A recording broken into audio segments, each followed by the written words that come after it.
You're not alone in this secret struggle. There are things you will never speak of, perverse, grotesque, macabre thoughts tightly bound in your head. Hearing them spoken aloud by anyone would make you gasp and clutch your pearls. Yet at the same time, your heart has a darkness to it that no one can ever see. These unspeakable parts of ourselves, the fantasies we bury, reveal so much about who we are. Often, the very things we loudly condemn on the outside are the ones that seduce us in silence. It's as if our revulsion is a mask for a deeper attraction. And so, the stage is set for an inner war, a war that Sigmund Freud, the father of psychoanalysis, began to map over a century ago. The unconscious abyss, Freud's dark basement. Freud tells us that beneath our conscious awareness lies the unconscious, a vast abyss where our darkest impulses roam free.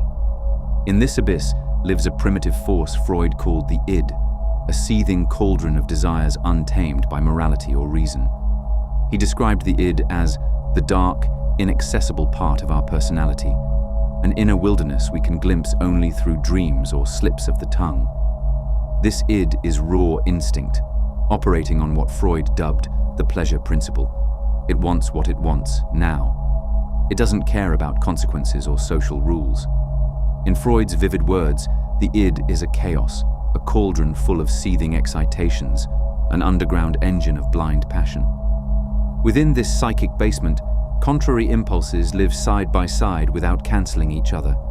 Love and hate, creation and destruction, lust and rage, all churn together in the id's broth. The id houses our most basic drives, especially the aggressive urge for power and the erotic urge for pleasure. It is our inner child and inner beast all at once, infantile, impulsive, and insatiable. As we grow up, we learn to restrain these impulses, to behave and fit into society. But the impulses themselves do not vanish. They merely sink deeper. The unconscious does not forget. The fantasies generated by the id linger in the dark, pacing like caged predators. And every so often, when you least expect it, a claw stretches out from that cellar, a violent image flashes in your mind, or an illicit desire tempts you. That is the id, whispering from the abyss. Repression, the return of the repressed. How do we keep these wild urges in check? Freud believed we lock them away through repression, a mental process that forces forbidden desires out of conscious awareness. Think of repression as the heavy iron door to that basement where the id dwells. We slam it shut on any impulse deemed unacceptable. Anger at a loved one? Shut it away. Sexual attraction that violates taboo or fidelity? Bury it deep. The conscious mind, guided by reality and our moral ideals, acts as the gatekeeper, determined to protect us from our own unacceptable thoughts. Society, parents, religion, all have taught us that certain thoughts are evil, shameful, forbidden. So when such a thought bubbles up, we shove it down automatically. We pretend it's not there, as if denying it will make it disappear. But Freud's forbidden truth is this: what is banished only grows stronger in the dark. The things we repress do not die. In Freud's words, impressions pushed into the id by repression are virtually immortal. After the passage of decades, they behave as though they had just occurred. The unconscious is indestructible. The buried desire remains fully alive, preserved in pristine freshness, waiting. This is why your darkest fantasies won't just go away. You can shove them down for years, but in some form, they will return. Freud called this phenomenon the return of the repressed, the tendency for repressed wishes to reappear in disguise. These resurfacing impulses often wear masks to slip past the guardian of consciousness. They mutate into dreams and nightmares. They leak out as Freudian slips, those embarrassing misspoken words that reveal a hidden thought. They manifest as inexplicable anxieties, obsessive thoughts, or even symptoms in our bodies. Perhaps you bite your nails until they bleed, without knowing why. What hidden tension or aggression is your body venting? Perhaps you have a recurring nightmare of running from a dark figure. Could it be an aspect of yourself you've been running from? The repressed returns, but often remains unrecognizable, as the psychoanalysts say. We witness the echo of the forbidden desire, distorted like a funhouse mirror image, yet carrying that same emotional charge from the depths. Freud emphasized that repressed wishes are not destroyed in the unconscious. Instead, they ceaselessly seek expression. Imagine those locked-away fantasies as prisoners relentlessly testing the fences for a weak spot. Whenever your guard, ego, relaxes, in dreams, in drunkenness, in moments of stress or lapse, the repressed resurfaces. It may slip through in a joke or a crude thought that shocks you. It may drive you toward substitutive satisfactions, behaviors that symbolically indulge the forbidden wish without you realizing. That's why someone with repressed rage might gravitate to aggressive sports, or why someone with repressed sexual urges might unconsciously seek out risky situations. The desire finds another way out. The lure of taboos, desire and disgust. We like to think we're above our darkest impulses, that we find them only repulsive. But Freud provocatively argued that our very disgust towards certain taboos is a sign of how much they secretly entice us. Society labels some acts not just wrong, but unthinkable. Incest, child abuse, cannibalism, sexual perversions, wanton violence. We react with immediate horror to even the idea of these. Yet, Freud asks, why would we need such strong taboo reactions unless a part of us wanted those things? After all, we don't need a law to stop us from doing something we have no desire to do. Taboos exist, he says, because the desire exists. Take incest, one of the strongest universal taboos. The very thought makes one shudder. Yet Freud famously observed that there'd be no need for such a powerful cultural taboo if people weren't, deep down, tempted by it. In fact, he shocked the world with his theory of the Oedipus complex, suggesting that every child, at a certain developmental stage, harbors unconscious sexual desire for the opposite sex parent and hostility toward the same sex parent. As outrageous as that sounded, Freud saw evidence in myths and dreams. This was Freud's forbidden truth, that even the pure love of a child has a dark underbelly in the unconscious. Society recoiled at this idea, as if by rejecting it forcefully enough, they could prove it untrue. But the intensity of the rejection, Freud would say, only betrays what it's hiding. Freud argued that our mind performs clever tricks to hide these unacceptable cravings, even from ourselves. Disgust and horror become guardians at the gate. He wrote that for most people, there is nothing they would like more than to violate taboos, but they are afraid to do so. They are afraid precisely because they would like to, and the fear is stronger than the desire. In other words, the louder our conscience screams, "How vile," the more it may be compensating for a secret whisper of, "I want to." It's an internal push and pull, temptation versus terror. The taboo is thrilling precisely because it's forbidden.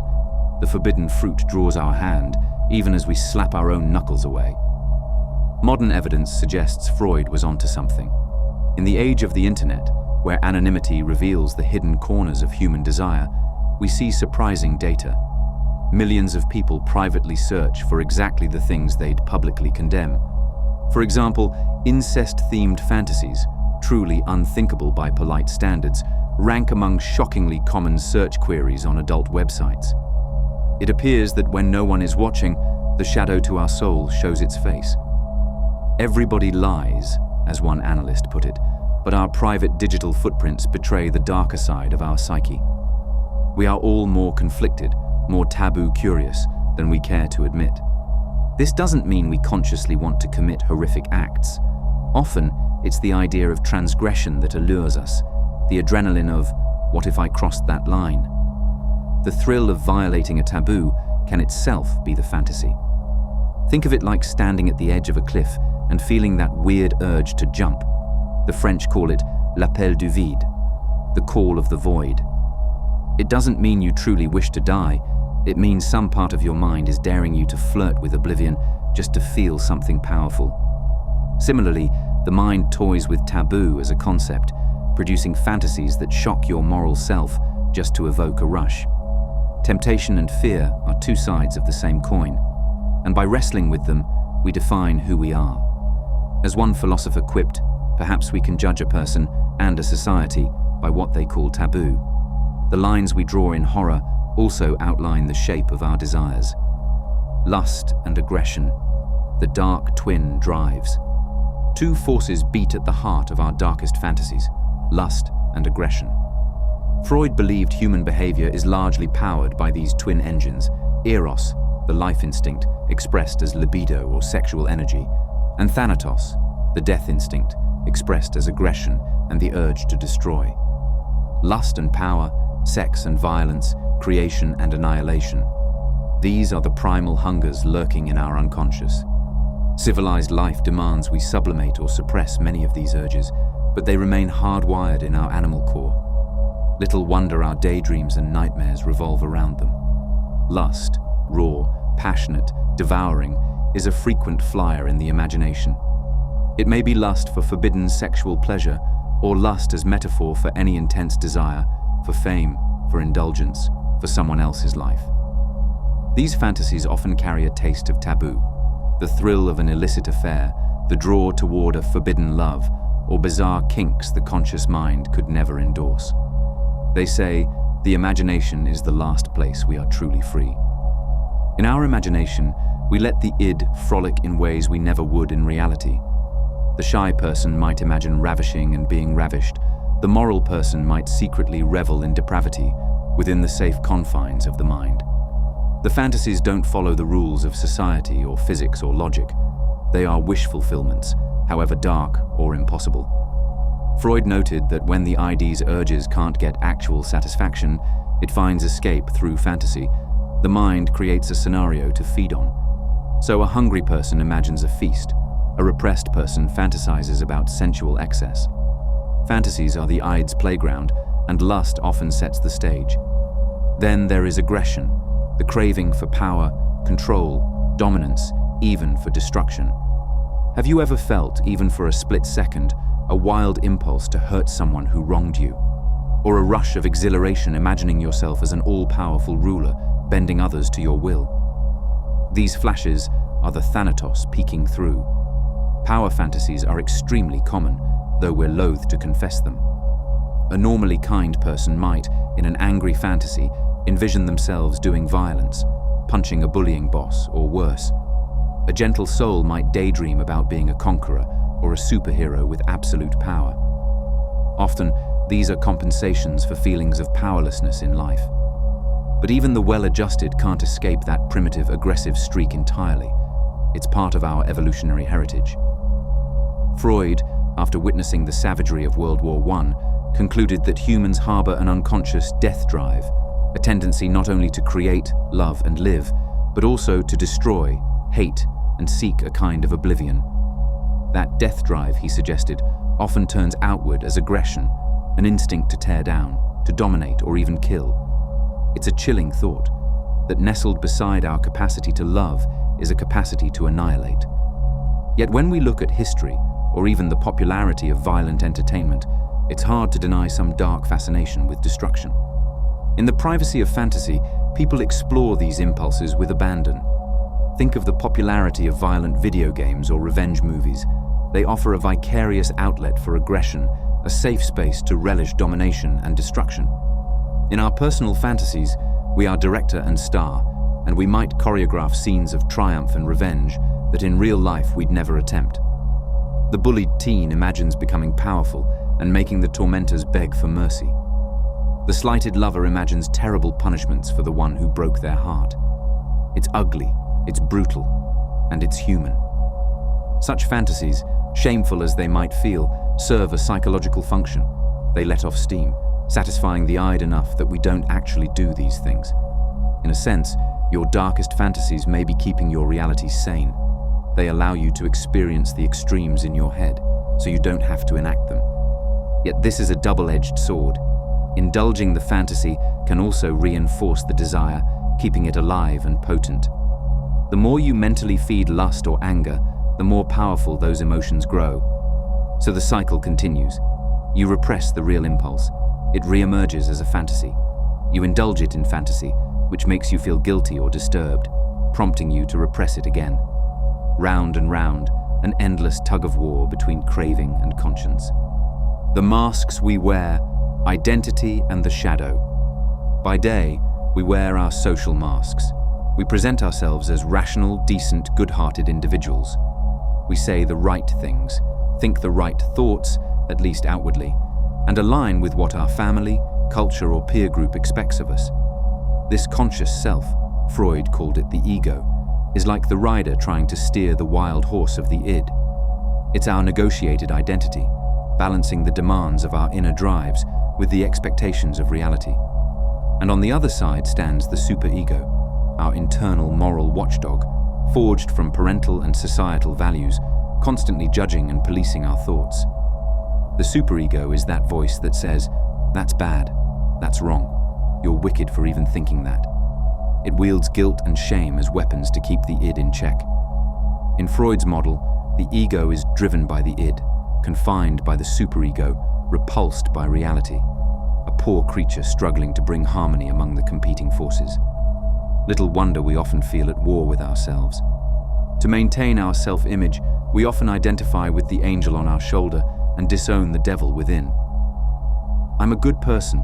I would never think such things," we insist, all while some hidden part of us is thinking such things.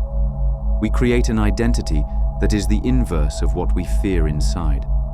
The more someone prides themselves on being saintly, the more they may be driven to deny a cauldron of sin within. Often, the lady doth protest too much. The preacher thundering against evil may be wrestling demons in private. The politician championing purity may harbor impure secrets. Sometimes our public morality is a mask to hide private depravity, even from ourselves. It's a psychological defense known as reaction formation.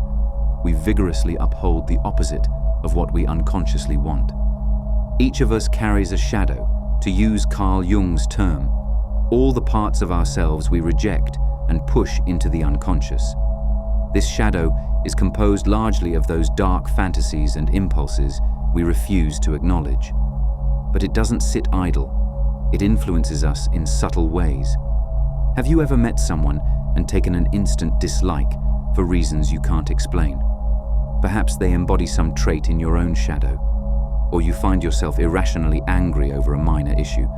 Perhaps it touched a nerve connected to your repressed desires or fears. We often see our own shadow in others, criticizing in them what we can't face in ourselves. It's as if we project the monster outward to avoid confronting it within. Yet, the more we deny the shadow, the blacker it grows. In literature and myth, we see echoes of this truth. Dr. Jekyll, the upstanding gentleman, tries to separate and discard his dark impulses, but in doing so, he creates the monstrous Mr. Hyde, who ends up taking over. Jekyll's famous line rings true: "Man is not truly one, but truly two. We are both the honorable doctor and the hidden fiend." Likewise, the werewolf legend, a man who, under the full moon, becomes a beast, symbolizes how our repressed animal nature can erupt if not integrated. These stories endure because they feel true. Each of us wears a polite face under the sun and contends with a snarling beast under the moon. Consider how many revered figures have been brought low by scandal, as if their repressed shadow burst forth uncontrollably. The strict family man caught in an affair, the anti-corruption crusader found embezzling. When the shadow is ignored, it tends to sabotage us. Our identities, carefully constructed, can crack under the pressure of the denied urges. Some people live double lives to cope, outwardly perfect, inwardly indulging secret vices. But even without extreme cases, all of us have that duality. We smile and say, "I'm fine," while inside part of us screams. We perform kindness while squashing flickers of cruelty. We extol virtue while wrestling with temptation. Identity, then, is often a negotiated truce, a fragile balance. We say, "That's not me," of our dark fantasies, yet they are a part of us nonetheless. What happens if we continue to deny these parts? Freud would warn that the repressed material can accumulate and explode as anxiety, depression, or other symptoms. Jung would add that what we do not make conscious emerges later as fate, implying that unacknowledged darkness may lead us into real-life trouble. The more vehemently we reject our unacceptable desires, the more power they gain over us from the shadows. The forbidden truth, embracing the darkness. So, why won't your darkest fantasies go away? Because they are part of you. They are born of the same psychic energy that makes you love, create, and dream. You cannot cut out the darkness without losing the light. This is Freud's forbidden truth, and perhaps humanity's oldest lesson. Within each of us is an animal, a sinner, a lunatic, as well as a saint. Our mind is a house of many rooms, and some of those rooms we'd rather not visit. But locking them only intensifies the haunting. The more we fight and deny the dark, the more it will fight back to be acknowledged.